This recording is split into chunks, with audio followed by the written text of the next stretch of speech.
When we hear discipline, we think of monsters like Ronaldo or Goggins, and we say, that's not me. That one thought destroys 90% of people before they even start. But discipline isn't willpower. It's a design problem. But here's the truth. Discipline isn't about superhuman willpower. It's about smart systems. Today, I'll show you 5 principles that make discipline automatic. No willpower battles required. Principle 1. Engineer your routines. Don't fight biology.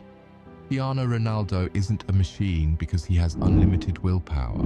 He's a machine because he engineered his life so he doesn't need willpower. Back in his Real Madrid days, his teammates thought he was a little obsessive. The guy had alarms for literally everything. When to sleep, when to drink water, when to stretch. There's a famous story from a late-night Champions League win. While the rest of the team was popping bottles and celebrating, Ronaldo's phone buzzed. He immediately stopped, changed his kit and started his cool-down routine. A teammate saw him and laughed, saying, "Relax, man, we already won today." Ronaldo didn't even blink. He basically said, the process never stops. Winning doesn't pause the work. The real lesson. Here's the thing. Your brain is naturally lazy. It craves comfort and wants to conserve energy. You cannot win a fist fight against millions of years of evolution. But you can trick it. Ronaldo used alarms to bypass his decision-making. When the alarm rang, he didn't have to ask himself, do I feel like working out? He just reacted. The routine was on autopilot. How to build your own. The simpler the routine, the stickier it is. You need a trigger system. Formula: time plus place plus one action. Don't overcomplicate it. Try this.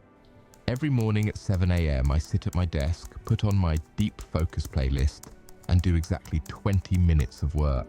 It's going to feel awkward for the first week, but give it a few days and something cool happens. The second that music starts, your brain will snap into work mode without you even trying.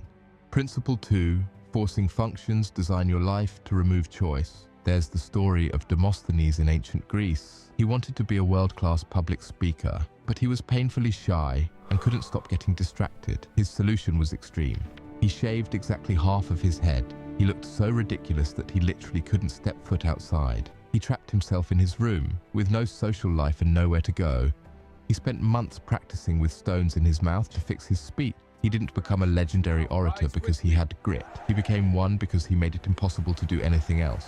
What is a forcing function? It's a design choice that forces the right action. Think about it. An elevator won't move until the doors are shut. A motorcycle won't start if the kickstand is down. The machine doesn't ask you to be responsible. It simply removes the option to mess up. You need to do the same with your life.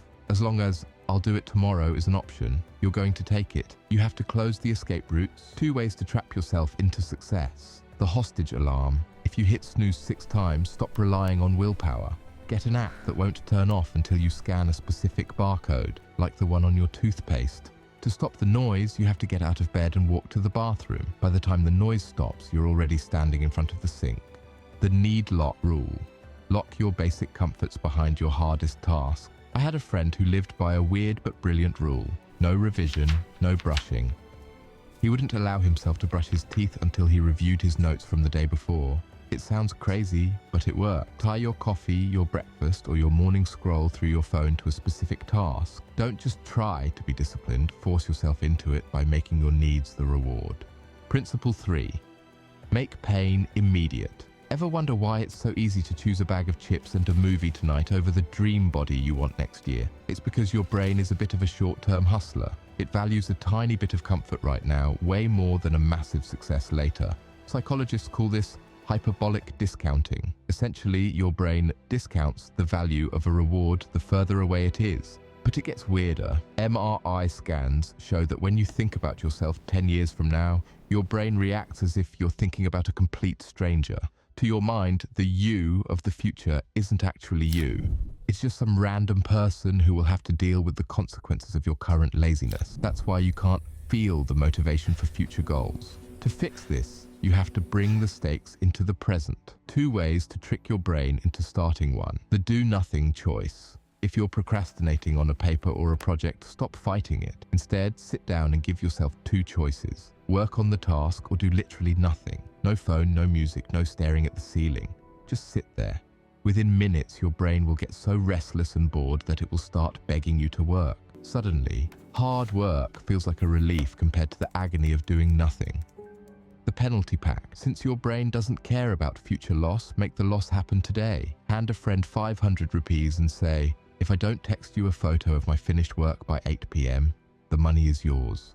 Go have a party." The moment that cash leaves your pocket, your brain stops seeing the work as an option and starts seeing it as a rescue mission to get your money back. Principle 4. Prepare checklists for high-pressure moments. Most people don't fail when they're feeling inspired. They fail when they're in a bad mood, distracted, or under intense pressure. These are the moments when your brain makes dumb decisions, like skipping your revision or breaking a month-long streak just because you're tired. Have you ever noticed how time just seems to evaporate on your days off? You sit down for a second, and suddenly it's noon. That's because without a structure, your energy has nowhere to go. It just leaks away. Surgeons and pilots don't rely on their memory or their mood. They use checklists to ensure they don't make fatal mistakes when the pressure is on. You need that same safety net for your own life, especially during your danger hours. For most of us, that's 6 p.m. You're exhausted from the day, your willpower is at zero, and the temptation to social media or binge eating is at its peak. How to use it? Instead of trying to be disciplined when you're tired, create a fixed list of 6 to 8 tasks for those weak hours. When that time hits, don't debate whether you should do the work or not. Just look at the list, check the first box, and move to the next. By following a checklist, you bypass decision fatigue and keep your momentum alive even when you're running on empty. Principle 5. Neural encoding. The power of repetition. Harvard researchers once scanned the brains of Tibetan monks during meditation, and what they found was staggering. Even when these monks were doing absolutely nothing, their brains were firing off deep gamma waves, the kind associated with peak focus and high-level consciousness. How? It wasn't magic. It was years of repetition. They had trained their nervous systems so thoroughly that deep focus wasn't an activity anymore. It had become as natural as breathing. The double-edged sword of neuroplasticity. Here is the uncomfortable truth. Your brain is always learning, whether you want it to or not. While those monks spent years practicing focus, most of us have spent the last few years practicing distraction. Every time you check your phone, the second you feel a hint of boredom, you're literally training your brain to be incapable of sitting still. The good news: your brain is incredibly plastic. Just as you trained it to be distracted, you can retrain it for discipline. How to rebuild your focus. Single tasking. Commit to doing one thing at a time. The distraction delay. When you feel that itchy urge to check your phone or get up, make yourself wait just 60 seconds. Often the impulse passes if you give it a minute to breathe. Focus blocks. Set a timer for 10 to 40 minutes and work without stopping. What's happening here is more than just getting work done. You are slowly teaching your brain to stop confusing every random impulse with reality. Over time, intensity and focus stop being something you have to force. They simply become who you are. And that's step 5. By following these 5 steps, you've gone from starting point to final result. It might take a little practice, but once you have this down, you'll be able to benefit every single time.